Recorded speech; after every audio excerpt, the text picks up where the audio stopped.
As we learn more about those great Americans who helped gain equality for women in the United States Constitution, there are two names that you should know about. Ida B. Wells, who was formerly of Memphis, originally from Holly Springs, Mississippi, and she ran out of Memphis, fled to Chicago after her business and livelihood were threatened. She was a true activist, a true pioneer. She understood racism and sexism, and she joined forces with Alice Paul to have black women march to gain suffrage. She formed the Alpha Suffrage Club in Chicago, and she was a significant figure in all areas of equality for women and for minorities. I found this great sculpture on Beale Street in Memphis, where I live, and this is Ida B. Wells having a conversation with Frederick Douglass. Frederick Douglass, of course, was a staunch abolitionist, as was Ida B. Wells, and he was friends with Elizabeth Cady Stanton and Susan B. Anthony, two of the more prominent suffragists, and probably the two most well-known icons of the suffrage movement. They both had newspapers, they were prolific writers, they understood the significance of equality under the law, and they were quite victorious, I think, in many areas of their lives and certainly in their influence in our country. In our book, The Perfect 36, Tennessee Delivers Women's Suffrage, we have a lot of information about Ida B. Wells and Frederick Douglass. If you'd like to learn more, go to our website, www.theperfect36.com.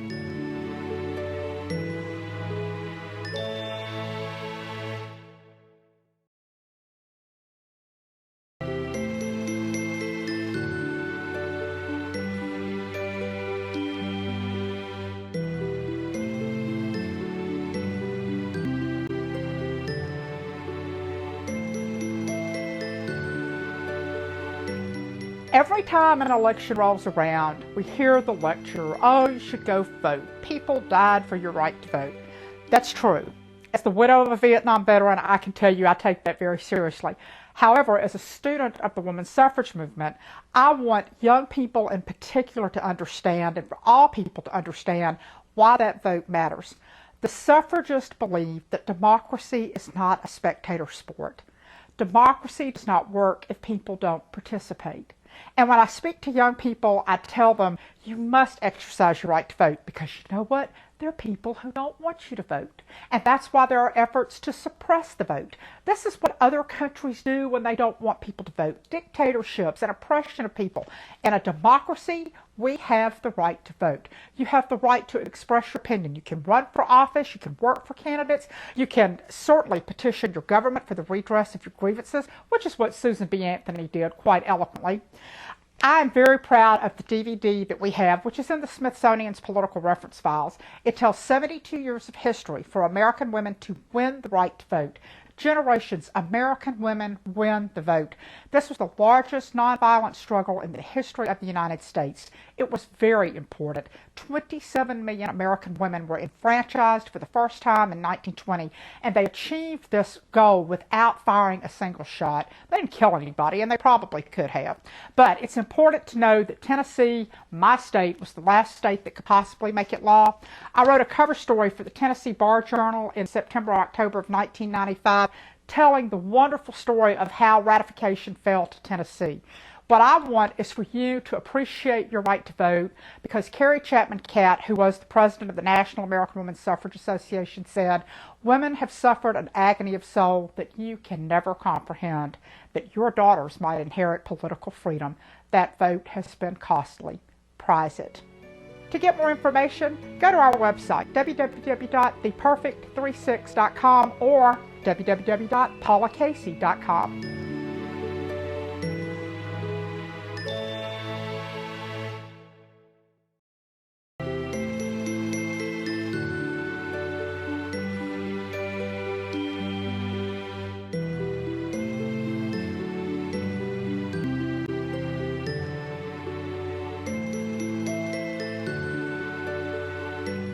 How does the women's suffrage movement affect American politics today?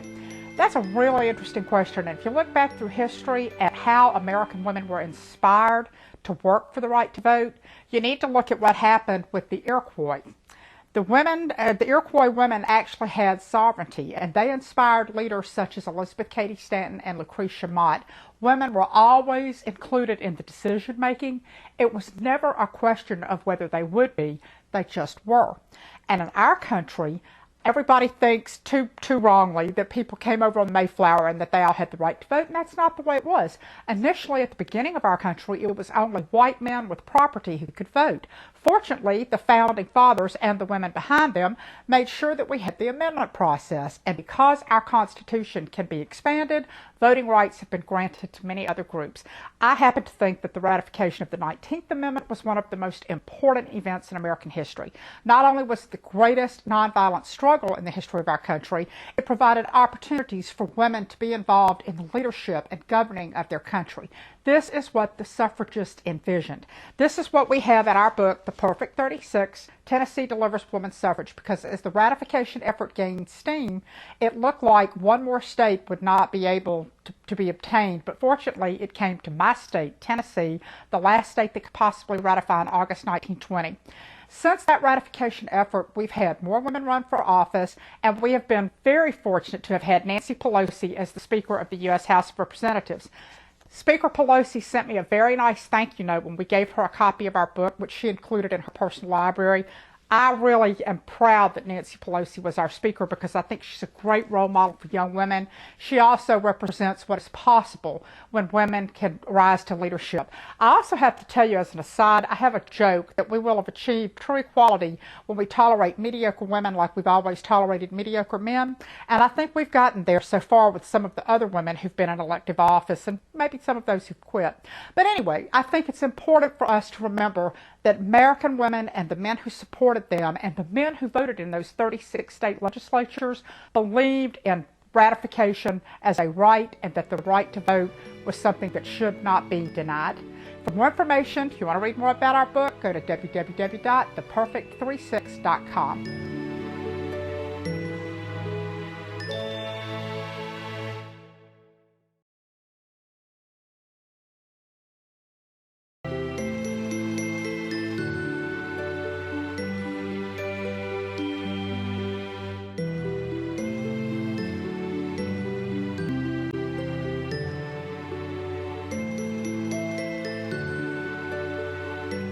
Where did political symbols come from? Surprisingly, the women's suffrage movement was the first to wear banners for their cause, to hold placards, to march in parades, to chain themselves in front of the White House in support of a political cause, and to come up with colors that represented the movement. The American women's suffrage movement is a great political and social movement to study. I'm wearing the suffrage colors, purple, white, and gold. The yellow rose was the symbol of suffrage. Purple represented royalty of womanhood. White represented purity in the home and in politics. And yellow represented the crown of victory. Originally, the sunflower in Kansas was used to represent the dawn of a new day, and then anecdotally, it was believed that Susan B. Anthony's mother loved yellow roses, so the yellow rose became a symbol of suffrage. I always wear purple, white, and yellow in support of the suffragists when I speak. So anything I find with yellow roses, I get it. I think it's important for us to understand that the placards and banners and all of the political symbolism that we see today originated with the women's suffrage movement. These women were really amazing. They were the ones who found all kinds of ingenious ways to get across their message. Remember, this was before TV, before anything that we see today, certainly before the internet.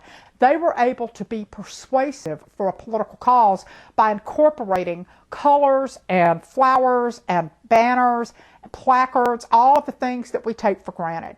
This is really amazing when you think about how they did this because they were struggling to be heard amidst a sea of absolute apathy. I mean, unless you really cared about the right to vote, were you really going to pay that much attention? And certainly the newspapers of that time they ran a few things, but there was also a lot of opposition. In our book, The Perfect 36, Tennessee Delivers Women's Suffrage, we cover both the pro and con side of the women's suffrage movement. And at that time, it was called woman suffrage, W-O-M-A-N, because that was considered inclusive. And today we say women's suffrage. To learn more, get our book, go to www.theperfect36.com.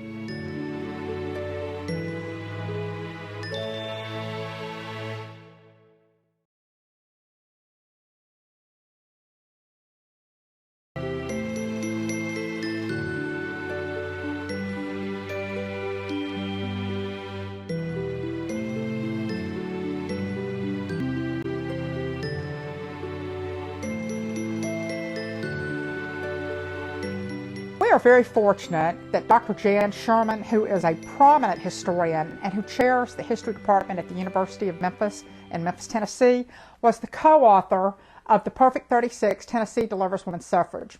Dr. Sherman has had a lifetime of terrific research on women and politics, and she was the co-author with the late, great Carol Lynn Yellen, also of Memphis, for our book. This was the story that Carol Lynn always wanted to tell. And when we initially talked about doing this book back in 1995, Carol Lynn was working on a book about Kasturba Gandhi, and Dr. Sherman was working on her book about Senator Margaret Chase Smith of Maine.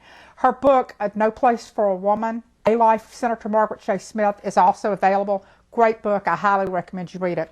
Dr. Sherman also has been very supportive in helping us spread the word about our DVD, which tells 72 years of history in under 13 minutes. Now, how can you incorporate this in a classroom? Doesn't matter if it's junior high, high school, college curriculum, American history, civics, women's history, whatever. But Dr. Sherman wrote a teacher activity guide, which we include with the purchase of every DVD. And what she did was come up with 2 pages that outline how teachers can incorporate the book and DVD in their curriculum. This is really great information. I'm the daughter of a 30-year public school teacher in Nashville, Tennessee, and I can tell you my mother thought this was great. She said she would have used it when she was teaching. So if you want to learn more about the book and the DVD and how to incorporate it into your classroom curriculum, go to www.theperfect36.com.